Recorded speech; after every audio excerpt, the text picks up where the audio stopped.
Bonsoir à tous et merci de nous suivre sur RTI 2. La petite causerie, c'est votre émission et je serai très heureuse de vous recevoir. Appelez-nous et laissez vos contacts au 22 40 12 50. Aujourd'hui, nous allons poursuivre notre discussion sur les sujets sources de conflits dans le couple. Et pour cela, je suis également très heureuse de retrouver mes invités. Madame Yolande Boni, chef d'entreprise. Bonsoir, madame. Bonsoir. On l'appelle aussi maman Yoli. Oui. Et les activités, comment ça se passe? Oh, ça se passe bien. Bien. Très bien même. D'accord, ok. Jeune femme dynamique. Monsieur Aristide Dago, il est coach en développement personnel et en relations amoureuses. Bonsoir, coach. Bonsoir. Vous allez bien? Ça va, je vais super bien et vous? Et j'espère que les femmes sont toujours aussi malheureuses. Elles sont... Pour que vous puissiez les coacher.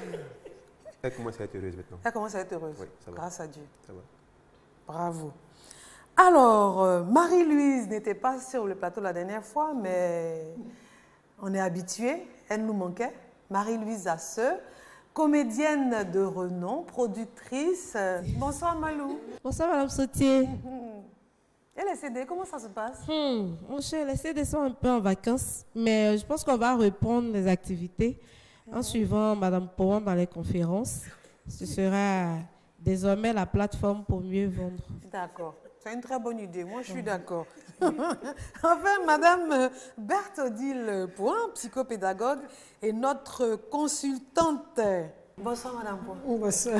Alors, les conférences, vous en avez encore eu là? Oui, je pense que c'était sur la femme. Il y a eu femme à la CRAE, agent de développement économique de la société. Oui. Au Bénin, c'était femme, quelle est ta contribution à ton développement personnel? Et la prochaine conférence, femme active, quelle est ta responsabilité dans les dérives de ta famille et de ta société? D'accord, c'est vaste, hein? Alors, la semaine dernière, comme sujet source de conflit, nous avons cité l'éducation des enfants comme source de conflit. Nous avons dit que la méthode d'éducation choisie doit émaner du couple. Quand les méthodes sont différentes, ça pose problème. On a parlé de la gestion de l'argent, source également de conflit dans le couple, déclaration de biens, dépenses. Si tout n'est pas défini, tout n'est pas clair, ça peut poser problème. Dispute assurée en tout cas. Et la sexualité. Alors là, sujet très sensible et très très important dans le couple. Enfin, on était tous d'accord dessus. Il faut être à l'écoute de l'autre, mais également à l'écoute de soi-même.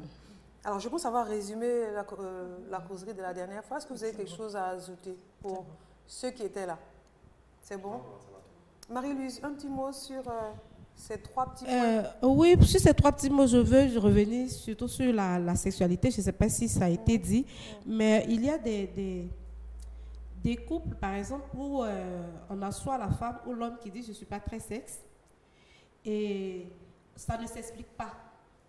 On dit « non, je ne suis pas sexe » et finalement, soit c'est parce qu'il la trompe, soit c'est parce que il a... Je ne suis pas sexe, c'est quoi? Je n'aime pas le sexe. Voilà. Mari, ou bien... Non, il n'aime pas trop les rapports sexuels. Donc, du coup, ils peuvent rester dans le couple pendant plusieurs mois sans avoir de rapport sexuel. Et quand l'autre revendique, non, ça veut dire que toi, tu n'as que ça comme envie, en fait, c'est ça seulement qui te retient dans le foyer. Oui, c'est pas toujours ça, voilà. Et donc, les gens...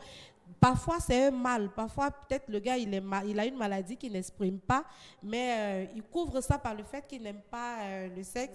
Et ça peut être source voilà, de conflit. Et parfois, même, ça peut repousser l'autre. Voilà, la fréquence ou priver l'autre de sexe. Priver l'autre de sexe. Et ce qui peut motiver certainement... des disputes aussi. Des disputes et puis des envies de voir ailleurs. Bah oui, d'accord. Alors, on va poursuivre dans les sujets sources de conflit.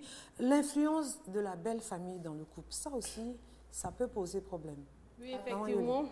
Je pense que c'est un élément primordial, la belle famille dans le couple. Comme je dirais, peut-être de nos jours, hein, on voit ça souvent, hein, la belle-mère qui vient faire des remarques. Oui, il y a aussi ça, mais je pense que c'est surtout la base même du couple, c'est-à-dire l'union qui existe entre deux personnes. quand on parle de l'Afrique, chez nous en Afrique, quand on épouse un individu, on épouse sa famille, on épouse tout un peuple. La preuve, chez les Atiers, on ne dit pas ma belle-sœur, on dit ma femme. Ah bon? Pour désigner la belle-sœur. Même, il suffit seulement qu'il soit de la même ethnie que ton mari. Il se dit que tu es sa femme. Oui, bon, c'est un élément. C'est juste des paroles. Vous n'allez pas, jouer le rôle de la femme. C'est un outil d'union entre deux familles. Et tout, mais ça de là à interférer dans le couple. Non, pas interférence. Je vais dire que dans les deux sens, chacun a sa part de responsabilité. C'est-à-dire le conjoint qui est là ou bien la compagne a sa part de responsabilité. Comment se fait aimer par sa belle famille? Et la belle famille aussi qui vient aussi interférer. Comment te faire aimer par ton mari? Et puis comment te faire aimer par ta belle famille? Comment te faire aimer par les amis? Comment te faire aimer? Non, pas forcément ça. Tu épouses. Je me dis, chacun ne peut pas avoir sa vie, quoi. Quand tu épouses, non, c'est pas dans ce sens-là. C'est-à-dire, il y a des personnes, il y a des femmes, lorsqu'elles se marient, lorsqu'elles arrivent déjà, pour elles, c'est un peu un genre de rivalité. On suppose que, je ne justifie pas en fait le comportement de la belle famille, mais la belle famille se dit, on a aidé notre enfant aujourd'hui, il est riche, ou bien il a de l'argent, c'est une étrangère qui va venir en bénéficier. C'est-à-dire que tu rentres déjà dans la belle famille en tant qu'étrangère. Oui, mais donc cet esprit-là, on peut te repousser, mais quand tu vas avec l'esprit de dire que bon, je vais dans une famille, je ne vais pas vous arracher votre enfant, je ne vais pas vous prendre votre enfant, je ne viens pas pour vous arracher vos biens. Parce que dans tous les cas, comme je le disais la dernière fois, il faut soi-même être équilibré. Ne pas chercher à avoir son pied professionnel dans la poche de son compagnon. Quand tu as tes biens, comme on l'a dit aussi la dernière fois, quand tu as tes biens, qu'on se dit le budget, il y a un budget familial et il y a des budgets personnels. Personne n'empiète sur le budget de l'autre, tu ne peux pas avoir ce genre de problème. Par exemple, pardon. Coach, quand une famille vient avec cet esprit-là, celle-là, elle vient pour dépenser l'argent. Est-ce que ça déjà, ce n'est pas un problème même au départ? Effectivement, c'est un souci parce que justement, la belle famille a un besoin de protection et de sécurité. On veut protéger notre enfant, on veut qu'il soit bien. Protéger l'enfant ou protéger soi-même, machin. Parce que l'enfant, lui, il trouve qu'il sera heureux avec elle. À travers la protection de l'enfant en griffe, on se protège. Ça veut dire qu'on se sécurise nous-mêmes. Effectivement, comme elle a dit, les biens qu'il a, le matériel qu'il a, doit nous servir. C'est ce qu'on se dit. Est-ce que la femme qui vient est dans notre intérêt? Je veux dire, milite en faveur de notre intérêt. Est-ce qu'elle permet à ce que les biens de notre enfant puissent continuer à s'occuper? Effectivement. Donc, c'est un besoin fondamental et primordial de protection et de sécurité. C'est ce qui fait, et ce besoin, il est fort. Il est tout à fait fort, il est extrémiste. Oui, mais dans ce cas-là, est-ce que c'est la responsabilité de la femme ou la responsabilité du monsieur?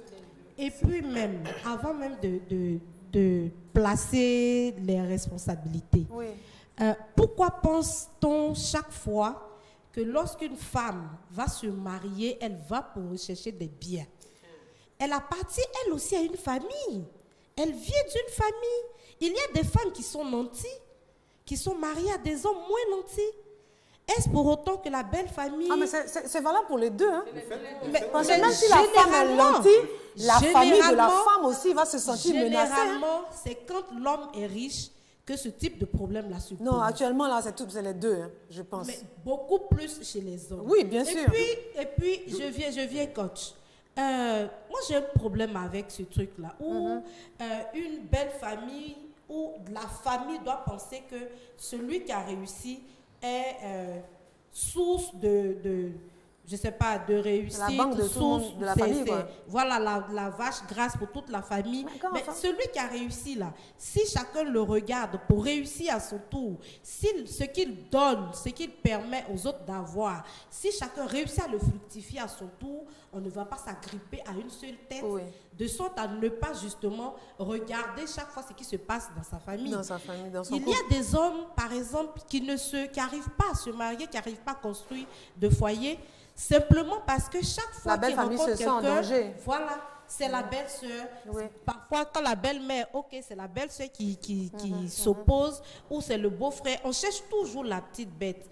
Mais je pense que quand ça marche, c'est parce que l'un ou l'autre est complice. Soit le monsieur, soit la femme. Parce que moi, dans mon foyer, si j'acceptais de fonder ce foyer-là, le monsieur a quitté ses parents, j'ai quitté mes parents. Donc, quelqu'un ne peut pas, vous venez, on vous reçoit, on partage ce qu'on a avec vous. Mais au-delà de cela, si tu dois avoir un point de vue, ton point de vue, tu peux l'échanger avec ton frère ou avec ta soeur. Mais tu ne viens pas me dire à moi dicter des lois dans ma maison. Je suis désolée. Quand ça se fait, c'est parce que les hommes ou les femmes sont complices. Ils prêtent ce qu'ils ont envie de dire à leurs parents pour que ceci. Mais si, parce que sinon tu règles le problème chez toi. Sérieux. Ce que je veux dire, on a forcément dans les deux cas un comportement de la belle famille. Du point de vue de la femme, on se pose la question, est-ce que l'homme que tu vas épouser, il a l'argent? Est-ce qu'il peut prendre soin de toi? Donc on se pose. Voilà. S'il n'a pas d'argent, s'il n'est pas suffisamment autonome, on s'oppose. Dans le cas de l'homme, on se dit, ok, il s'est battu, il a eu son boulot, il a eu une bonne activité, il est riche. Est-ce que cette femme-là peut pérenniser les biens qu'il a? Voici les deux problématiques. Maintenant, est-ce que c'est ça leur souci? Comment ça? Est-ce qu'elle peut pérenniser les biens? Non. Est-ce qu'il va continuer à s'occuper de nous? Pérenniser les biens, parce que quand il ne s'occupe pas d'eux dès le départ, il n'y a pas de problème. Mais s'il y a gaspillage, je veux dire, si la femme permet que le mari ne soit pas à même de gérer... Si la femme se permet de gaspiller les biens du mari, la belle famille a quoi à dire? Je ne suis pas... Mais oui, ça les dérange en quoi? Non, je ne suis pas en train de justifier quelque chose. Je suis en train de faire l'état des lieux. Voilà ce qu'on voit. Maintenant, quelle est la solution? Marie-Louise a dit, bon, on va en venir plus tard, mais elle a dit, si nous sommes assez forts et suffisamment rigides sur le fait que personne ne nous dérange, personne ne viendra interférer. Mais quand on permet, effectivement, quand on est encore accroché à sa mère ou à son père ou à sa petite soeur, tout et tout, effectivement, les gens viendront... Donc, en fait, c'est la responsabilité d'un des conjoints. Absolument. C'est un des conjoints, ce n'est pas forcément les parents. Non.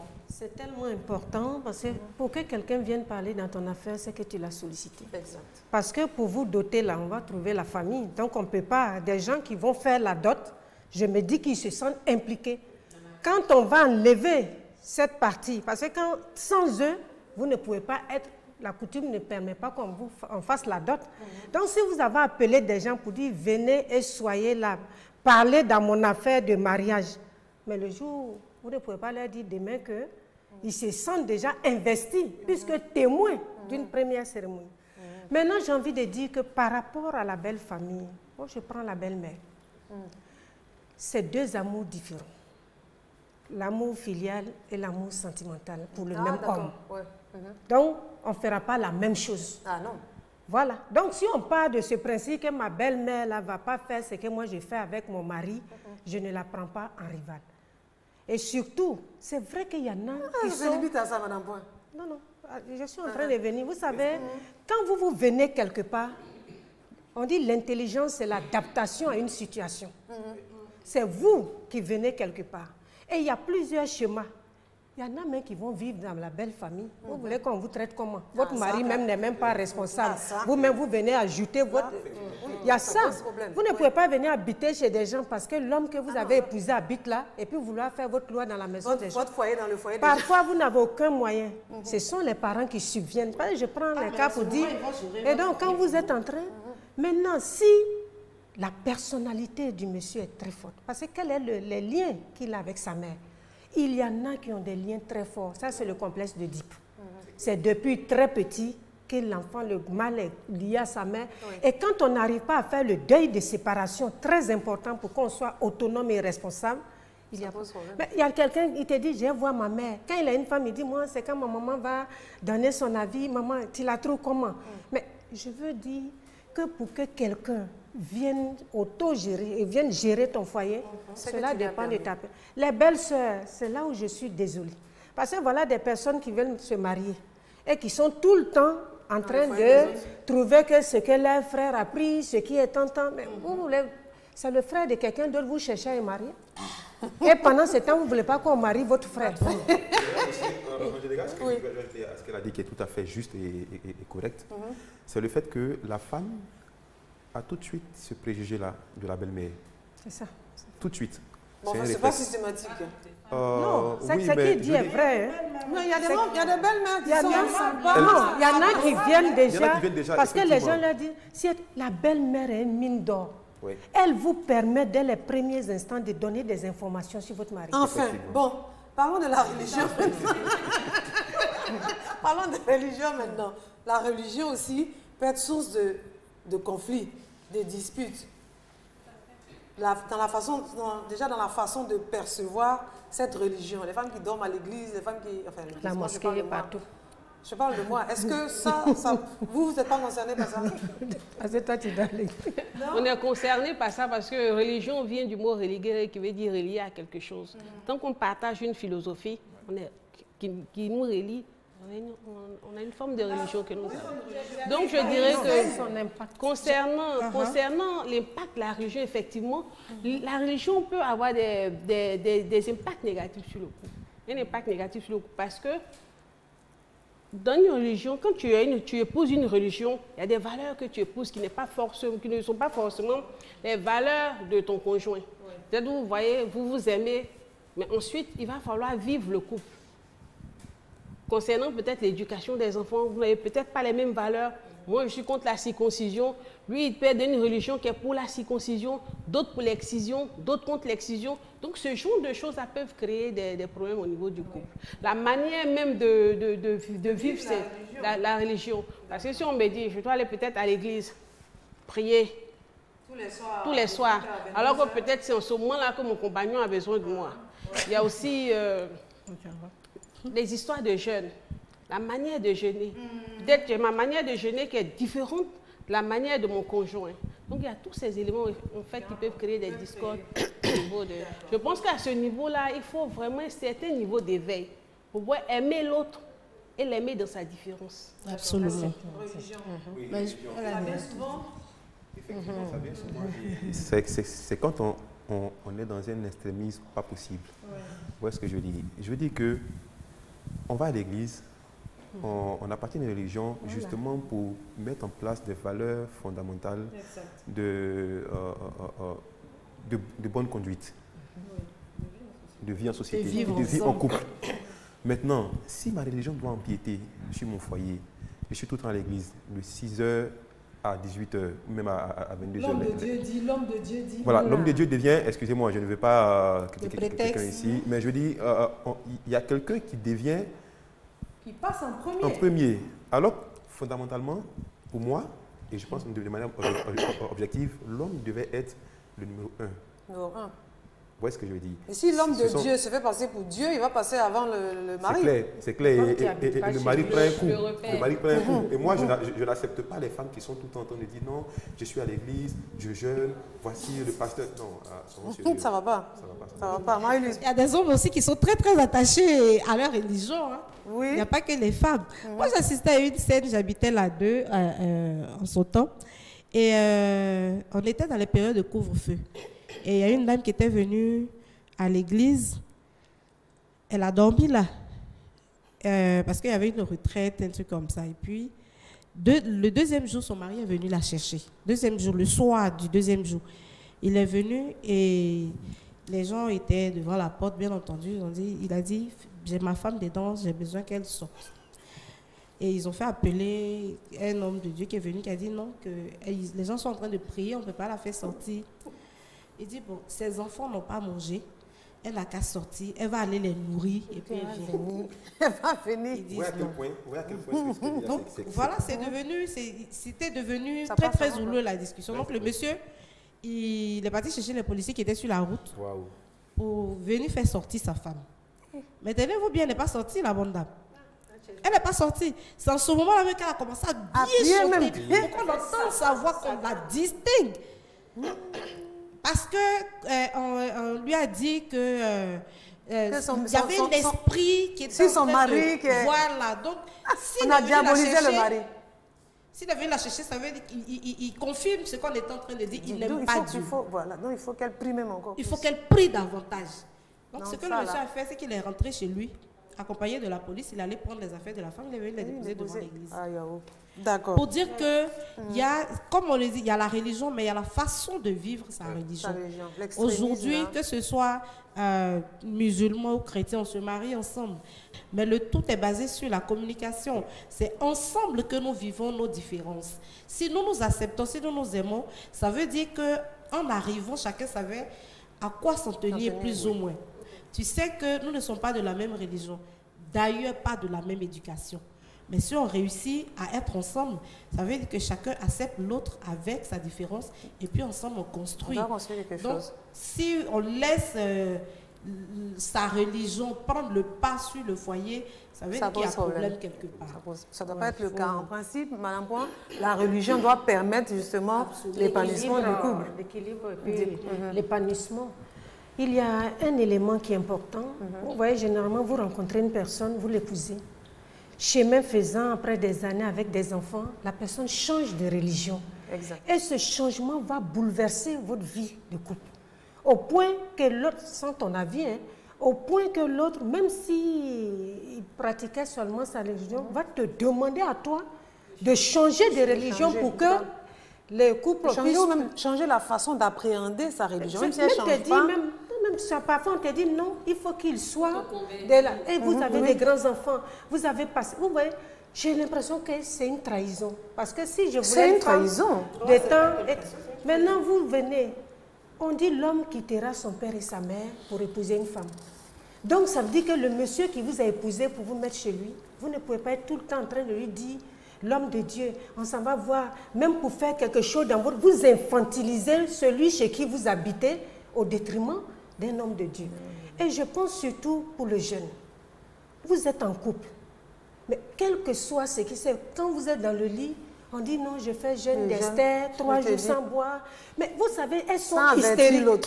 Mais c'est grave. Parce que je me dis, la religion qui bouleverse un foyer, vous voyez, vous-même, vous révoltez la personne contre votre religion. C'est pas normal. Parce que cette personne se dit, si au nom de tel prophète ou quoi, ou bien du Fils de Dieu, ma femme part de ce foyer, c'est qu'il n'est pas une bonne religion. Voilà. Donc, au lieu de convertir, vous révoltez les gens. Et ça vous dit que la religion, on peut en parler. Et il faut que tous les dimanches, j'ai une église, donc les gens, comme on m'a invité un jour, jusqu'à 20h, du côté de Yopougon. Les enfants même te font pitié. C'est à 20h. Vous priez quoi? J'ai dit, vous commencez. Les gens ne vont pas à la maison jusqu'à 20h. On gêne tout le quartier. Les enfants ne peuvent pas étudier un dimanche. Les enfants se déshabillent. Ils sont là jusqu'à 20h. Donc quand vous êtes invité dans un coin comme ça, mais vous-même, vous regardez quelqu'un, mais c'est pour dire, imaginez toutes les femmes mariées qui étaient là, depuis le matin jusqu'à 20h. Et tous les dimanches, vaut mieux que monsieur soit à côté de toi, mais là, c'est pour vous dire, est-ce que le pasteur, bien l'homme de Dieu, pense à la vie de couple de ces gens-là. Il y a un dernier point que je voulais mentionner, surtout sur la religion, qui est le fait que quand deux couples sont dans la même religion, deux personnes, on les force à se marier. Ça existe. Il n'y a pas de fondement. On dit non, il y a une révélation, tel doit marier tel. Et puis on fait des mariages comme ça, des compromis. 2 ou 3 jours après, paf, ça s'éclate. Et aujourd'hui, les divorces, 30% des divorces sont dus à ça. Des personnes qui se marient juste parce qu'elles sont dans la même religion. Des mariages arrangés par le biais de la religion. Le pasteur, le prophète aurait dit voici des visions. Bon, vision est il y en a même qui font une vision aussi comme ça, ils marient des autres. Bon, tu as vu, non? Alors donc, un autre sujet, source de conflit, c'est le manque de communication. Alors, on ne parle pas dans la maison. Dès que monsieur arrive, quand il est là, chacun cherche son trou. Vraiment, c'est le dictateur qui est dans la maison. Ça aussi, c'est vraiment... Bon, c'est un élément aussi, mais peut-être aussi je pourrais parler de la manière de communiquer. Oui. Il y a le manque de communication, c'est-à-dire personne ne dit réellement ce qu'il ressent. Chacun cache même ses fantasmes, ses envies. Peut-être l'autre lui a fait quelque chose qu'il n'a pas apprécié, il n'en parle pas, il le garde jusqu'à ce qu'un jour ça explose. Ça explose, oui, justement. Donc il y a le manque de communication, le fait que peut-être les gens ne se parlent pas franchement aussi. Mais ou bien, c'est quelqu'un de différent qui est à la maison par rapport à celui qui est dehors. Voilà, à la maison, il se joue peut-être les gars sérieux, pieux, et dehors, il a une autre vie. Donc, il y a ce genre de choses aussi peuvent créer des problèmes dans le couple. Parce que le jour où ça... lui-même. Voilà. Très exact. souvent, bon, je pense, il n'est pas vrai, mais il n'est pas lui-même. C'est-à-dire, oui, il n'est pas. Il n'est pas. Ce qui fait qu'il est obligé à la maison de faire semblant et dehors d'avoir une autre vie. Très souvent, il est obligé de combler aussi ce genre de vide-là, ce qu'il ne retrouve pas peut-être à la maison, le combler dehors. Parce qu'il se sent peut-être mal, n'arrive pas à être lui-même. Donc ce genre de personnes-là, c'est des personnes qui se sentent mal dans leur peau. Est-ce que ce n'est pas le fait de la culture africaine, de la tradition, de dire c'est le père, quand il est là, c'est... Moi, je ne dirais pas que c'est la tradition africaine, parce que dans la tradition africaine, les pères jouent avec leurs enfants, ils jouent avec leurs compagnes. Je veux dire, c'est le père qui est voilà, c'est le père qui est le chef de famille. Non, les adultes sont les adultes, les enfants ne jouent pas forcément coach. Ou je me trompe? Oui, il y a un problème de personnalité à affirmer dans son foyer. Parce que si ton conjoint doit devenir ton bourreau, il y a un problème. Ah, mais si on dit qu'il faut être soumise, être soumise ne veut pas dire devenir esclave. Être soumise ne veut pas dire que tu deviens la serpillère de la maison. Être soumise ne veut pas dire que tu vis avec ton maître. Non. Ah, mais tu dois être tu peux être au petit soin de ton mari, mais c'est plutôt affectif, c'est aimant. Mais quand ça devient des corvées, attends, ce n'est plus un couple. Enfin, tu travailles pour quelqu'un. Si tu vois ça en corvée, mais si tu trouves que c'est normal, c'est le chef de famille, c'est lui qui gagne l'argent, donc vous êtes petit dans votre madame socioculturel. Oui, comme Madame Point l'a dit. C'est vrai, il y a des traditions où tu vois des femmes... elles sont jeunes, et puis le père, c'est quand même le patriarche, il est assis là. Il est assis et tout, ou pour servir, papa, on doit s'asseoir, même au sol et tout. Moi, je dis, tant que c'est fait parce que c'est culturel et que ce n'est pas source de vouloir écraser l'autre, il n'y a pas de souci. Ce n'est pas pour montrer de la suprématie, il n'y a pas de problème. Mais ça devient difficile, ça devient un problème de communication, un problème dans le foyer. Ça en 2015. Voilà, il faut transcender, quand tu arrives dans la maison, il faut qu'on sache que c'est toi. Mais tu ne luttes pas la paternité dans la maison avec ta femme, encore moins avec les enfants. Tu ne luttes pas le pouvoir avec quelqu'un dans ton foyer. Il y a des gens qui sont doubles, comme on dit. Si à la maison, tu es fermé, tu ne causes pas avec les gens, et quand tu es dehors, même... Ça veut dire que les gens racontent leur vie, ça, tu n'entends même pas ce qu'ils disent. Tu entends, tu ne comprends même pas, ça te fait rire. Tu es heureux dehors, tu n'es pas heureux dans ta maison. Ça veut dire que la personne avec qui tu vis, tu ne l'aimes pas. D'accord, ok.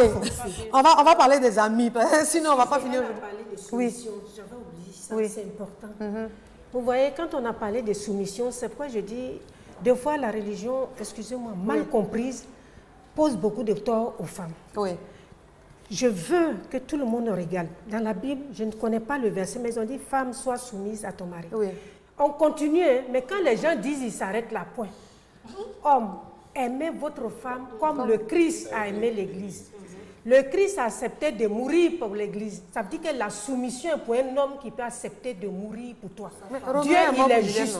Non, Dieu, il est juste. Mais pourquoi ils ne disent pas la suite? Et puis, la Bible dit « Femme, sois soumise ». Elle reste là. Jésus a accepté de mourir. Il a été fidèle à l'Église. Soyez fidèles et puis on va mourir. D'accord. On va avancer. On va parler des amis. Les amis aussi, c'est vraiment source de dispute. Parce que les amis, les mauvais conseillers... On n'a pas parlé. Moi, je n'ai pas parlé. De quoi? La communication. Mais c'est ça qu'on a parlé. Ah, on parlait de soumission, là. Non, parce que dans la communication, vous avez dit... C'est vrai, c'est important parce qu'il y a la manière de communiquer. Vous savez, quand vous venez du travail, quand vous venez, il y a des moments, il y a la manière de vouloir entrer en communication avec la personne. Et puis même quand on a parlé d'argent, de l'éducation, tout ça, ça se fait dans un cadre de communication. De communication, voilà. Et surtout les femmes, des fois, ce qu'on a aimé chez un homme, c'est ce qui se retourne contre nous. Des fois, elles viennent te dire, il ne parle pas, il est calme, il est dans son coin. Mais si tu as aimé ça, pourquoi tu veux qu'il vienne parler? C'est pas quand moi on me dit ça, je dis, si tu aimes parler, que tu sens que ça fait partie de sa personnalité. Il y en a qui ont été brimés à l'enfance. Quand des pères vous ont dit, quand je parle, tu ne parles pas. Tu te tais. Mais qui on construit? On construit quelqu'un qui va se replier sur lui-même. Donc il appartient à la personne de respecter et surtout de comprendre les moments il faut pour pouvoir discuter, mais ne pas dire c'est parce qu'il ne parle pas, il est méchant. Ça peut venir de son éducation. Ça n'a rien à voir avec la méchanceté. D'accord. Ok, donc les amis, parlons des amis. Les amis qui peuvent être des mauvais conseillers ou les amis qui peuvent... Enfin, c'est pas à moi de tout raconter. La mauvaise influence des amis. Oui, C'est ça. par exemple. Ok, à ce niveau-là, je dirais que, en fait, tout est une question d'avoir de la personnalité. Exact. Et ne pas se laisser influencer. C'est pourquoi je dis, quand tu es équilibré, quand tu te sens bien dans ta peau, tu te fiches de l'approbation d'autrui. Et tant que ce que tu fais ne fait du mal à personne, et que toi tu te sens bien, tu vis avec. Donc se laisser influencer négativement, je pense que c'est peut-être des personnes qui... C'est une question de personnalité. Voilà, de personnalité. Quand tu es d'accord avec ça? Effectivement. Effectivement, si on n'a pas de personnalité, si on ne sait pas ce qu'on veut, on va à tout bout de champ, on se confie à n'importe qui. La copine va venir raconter n'importe quoi et puis elle va dire mon mari ne fait pas ça aussi. N'importe quel commérage qui passe dans les parages, on capte, on va à la maison, on fait des conflits. Je veux dire, les amis... Dans les deux sens? Dans les deux sens. Les amis sont source de conflits. Les conseils est-ce que les amis, à la base, sont pour notre bien, notre bonheur? C'est ça la question qu'il faut se poser. Ils nous regardent, mais très souvent, est-ce qu'ils veulent qu'on soit heureux? Est-ce qu'ils ne sont pas contents quand on vient leur raconter tout le temps problèmes qu'on a des soucis? Ils écoutent et puis voilà, dans le cœur, ils sont heureux. Et toi, tu dis quand même, ça te loupe. Voilà. Donc, il faut savoir choisir ses amis, et c'est important. Il faut savoir avoir de bons amis, et pas beaucoup d'amis. Un ou deux qui sont des bons conseillers. C'est largement suffisant. Et c'est à nous de savoir et d'avoir la jugeote nécessaire pour dire que telle personne veut que je puisse avancer, de par ses conseils. Un conseil qui divise n'est pas un conseil. D'accord. Est-ce que on est en couple? Est-ce que c'est bien d'avoir des amis qui ne sont pas en couple? On a dit, tu es marié, tes copines ne sont pas mariées. Ça peut poser. Est-ce que vous pensez que ça peut poser problème? Non. Non, comme on l'a dit depuis le départ, c'est un problème d'équilibre, c'est un problème de morale. C'est pas parce que la personne qui est devant moi n'est pas mariée que ça fait qu'elle n'est pas capable de donner de bons conseils. Une mauvaise personne. Oui. Et puis, on a vu des amis qui ont cherché les maris de leurs camarades. Oui, même mariés, même celles qui sont mariées, même font ça. Voilà. Et à la mairie, même, parfois, c'est le gars ou la go qui est témoin. Donc, tu as toujours à la mairie, hein, Marie-Louise? Oui, très souvent. D'accord. Ça nous inspire, donc on va suivre. D'accord. Vous êtes dans un couple. Oui. Vous avez un problème. C'est-à-dire, dès qu'on a eu une contradiction, on va... Allô?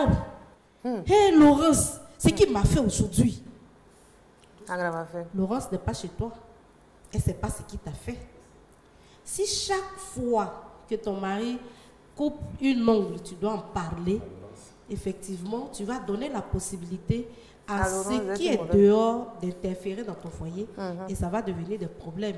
Et on va dire, ce sont ses amis qui lui donnent de mauvais conseils. Alors que ce n'est pas le cas. Ce n'est pas forcément son ami. Vous êtes mariés, vous avez des témoins, vous avez un témoin chacun. Si tu as un souci, confie-toi à ton témoin. Par exemple, oui. On prend pour de l'argent. Bon, ou bien tu parles avec ton mari, tu parles avec ta femme. Mais je ne suis pas pour qu'on dise à chaque fois des amis influent sur l'attitude, sur le comportement. Non, je ne suis pas d'accord. Il faut savoir choisir ses amis, il a dit. Oui, parce que ces amis-là, ailleurs, tu es leur ami. Donc, lui, ses parents, sa femme, sa conjointe aussi peut dire, ton tel ami influe négativement sur notre couple, ou bien sur ta conduite en public, par exemple.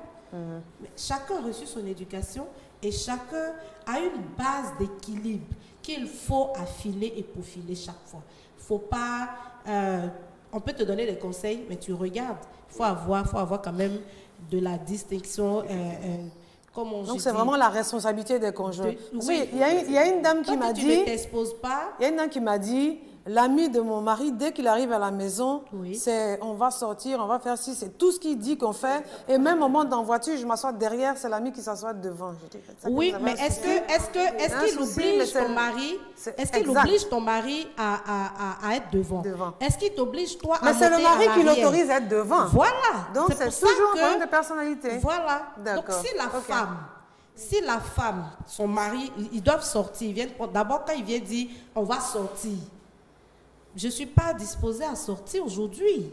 Parce que je veux rester à la maison, je veux rester avec ma Oui, famille. oui, Il ne va pas te dire obligatoirement, viens, tu sois avec moi. Non. Donc, il y a un problème de personnalité. Exact. Tu viens monter dans la voiture, nous sortons ensemble.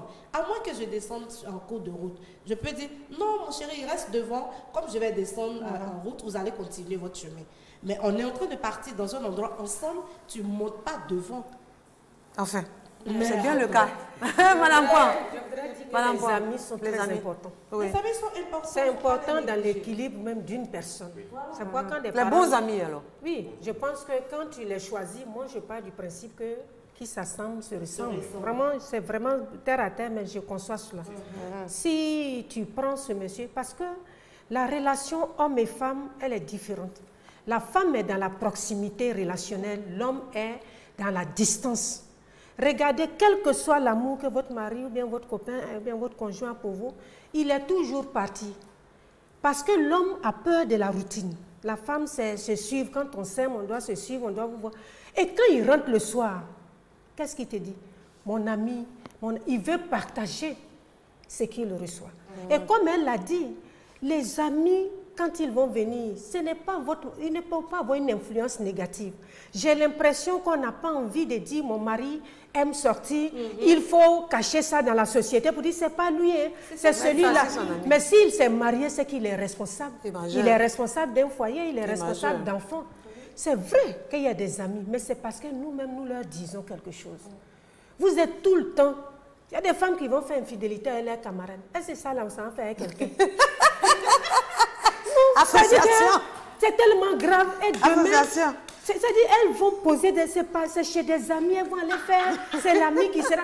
Mais c'est grave. C'est l'ami qui est la couverture. Voilà, mais c'est grave. Et après, cette amie, elle sera ton mari. Elle dit, si tu fais, je vais dire à ton mari que c'est moi. Mais Chantage. Non, je vais ça. dire que l'ami ne sert pas à ça. Ça fait Mais les vilaines et puis choses. c'est vilain. Tu ne peux pas coquifier ta femme ou ton mari en mettant des amis, en ridiculisant la personne ça, qui en est là. fait. Mais c'est grave. Si l'ami sert à ne pas avoir de personnalité pour dire j'aimerais voir tel ami, non, c'est pas je le dis. C'est nous-mêmes. Sinon, si je n'ai pas dit à mon ami que j'ai un problème, même elles vont choisir quelque chose. Ma camarade vient choisir ma chaussure. Des gens qui ne peuvent même pas avoir confiance en leur goût, en leur choix. C'est difficile. Il faut avoir tout ça là, on arrive sur la personnalité. C'est que très souvent, Oui. les filles se mettent en couple, se coupent de tout. C'est-à-dire de leurs amis, de leur famille se retrouvent.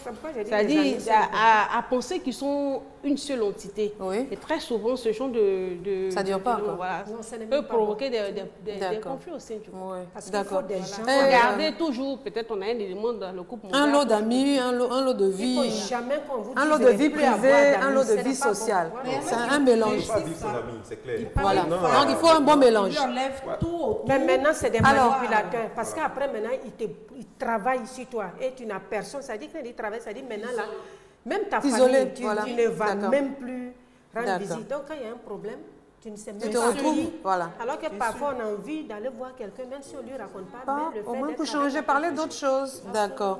La politique. Sujet de conflit. La politique. dépend. Maëlys, pourquoi ça dépend?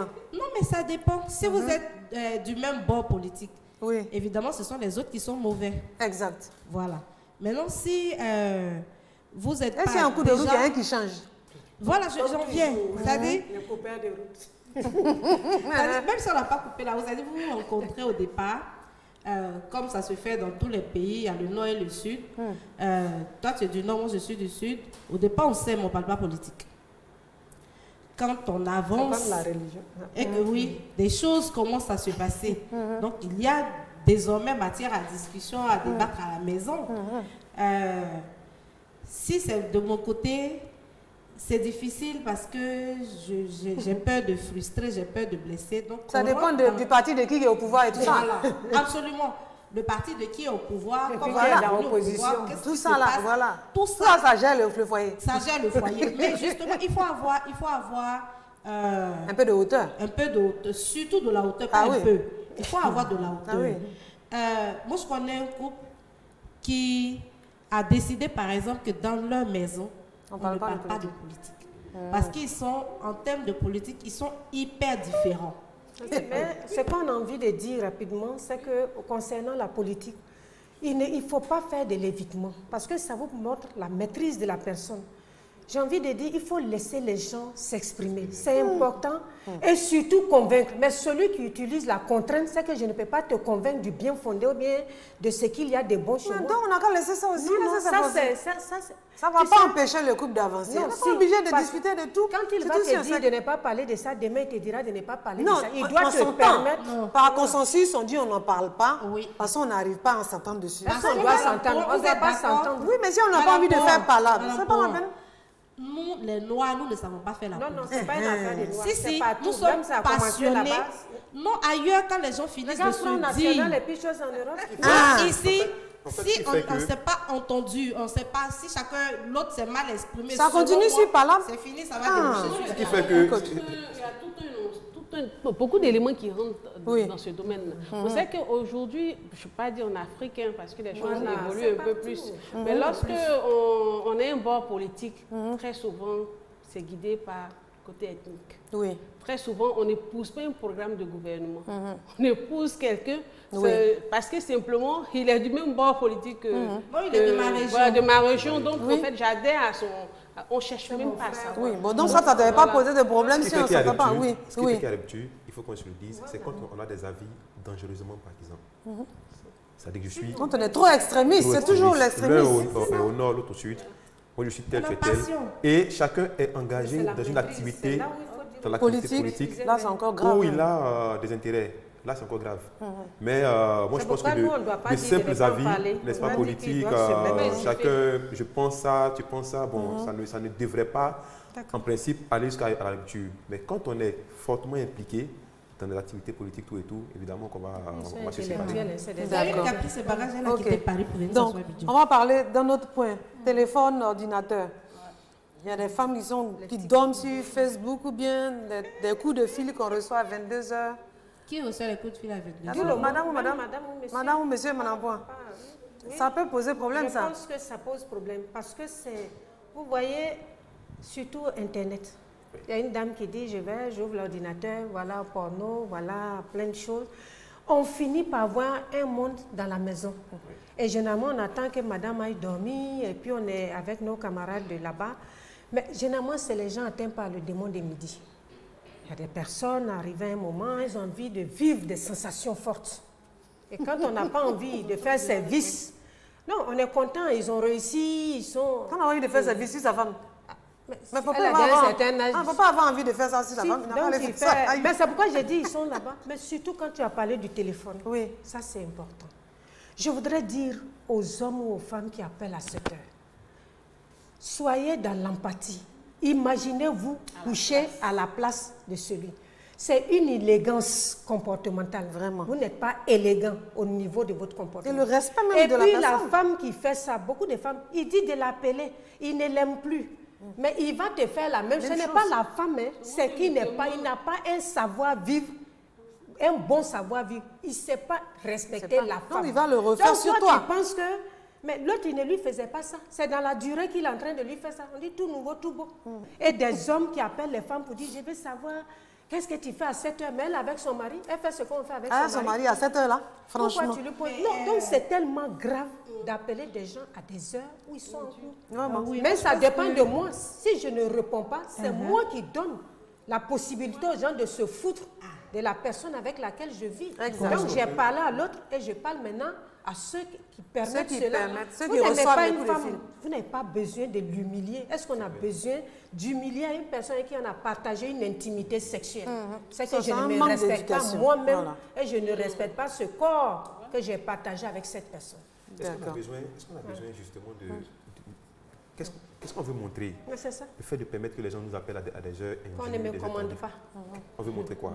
Ça n'a aucun sens pour moi. C'est moi qui décide. Voilà, c'est moi qui décide. Donc je veux dire, il faut, comme elle a dit, une élégance. Vous voyez ce que je veux dire? Ensuite, il y a un autre point qui est important et qui tout le temps revient, c'est le fait que les femmes fouillent de plus en plus dans les téléphones de leurs conjoints. Les hommes aussi le font. Moi, je pense qu'il faut une intimité.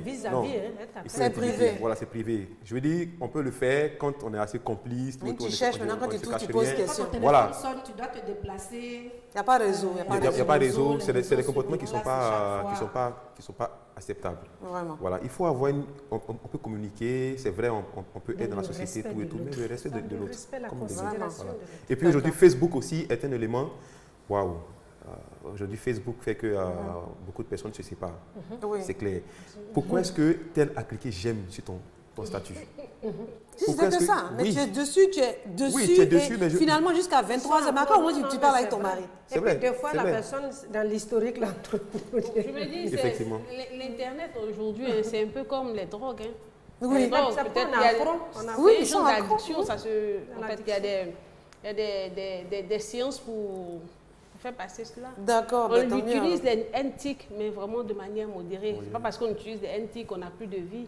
On a une vie qui est là, on est des gens qu'on peut toucher, voilà, donner de l'affection et tout ce qu'on fait de manière mutuelle. Il y a tout ce qu'on a dit de négatif, mais quand même, faut savoir que ce n'est pas tous les appels qui viennent forcément d'un amant ou d'une amante. Il y a que tu peux avoir affaire à une chef d'entreprise. Je peux avoir un partenaire d'affaires. Il y a des horaires de travail, je suis désolée. Il y a des horaires de travail, mais quand tu fais des affaires, tu n'as pas d'heure. Dans ça, là, on est tombé dans Excel. Moi, je pense qu'il y a un problème de confiance. Il y a ceux qui utilisent les choses de façon négative. C'est ce qu'on a dit. C'est de ça qu'on parle. Et puis, voilà. Mais tout n'est pas négatif. Oui, bien sûr. Elle a dit ce qui pose problème. C'est pourquoi on n'a pas parlé. Parce que le débat, c'est ce qui pose problème. Ce qui pose problème. Donc, quand c'est un machin à faire... Pourquoi ça pose problème? C'est des heures que vous avez parlé tantôt. Oui, mais c'est récurrent et l'autre est aussi intelligent pour savoir que ça vient. C'est parce qu'on le sait, on a vu ça. Sinon, on n'a pas dit un seul coup de fil, une femme va être hystérique au point de... Moi, je prends un exemple, je ne ferme jamais mon portable. Parce que je me dis... On peut envoyer des business à minuit. Pour les urgences, je ne ferme jamais mon famille pour lequel on t'appelle. Oui, d'accord, mais on ne parle pas de ça. Quelqu'un qui m'appelle peut-être à 23h pour parler d'autres choses que d'une urgence. Il peut t'appeler et dire je te dérange. Attends, c'est que vraiment... Ok, je pense qu'on a un peu fait le tour des sujets qui fâchent, en tout cas des sujets sensibles pour... Déposer n'importe quoi, il y en a qui sont caractériels, toutes petites choses fâchent, mais il faut connaître l'homme. Il y a des façons de s'habiller qui peuvent créer la communication. Il y a des gens qui ne savent pas parler. Merci. Je pense qu'on a 52 minutes, on a fini les 52 minutes, oui. On n'a pas parlé de tous les sujets, mais il faut savoir déjà que la dispute est importante parce qu'elle permet d'en savoir plus sur la personnalité de l'autre, sur ses attentes. Et puis, la dispute, c'est le contraire de l'indifférence. Donc, c'est important. Donc, pour conclure, on peut dire que tout tourne autour de la bonne communication dans le couple.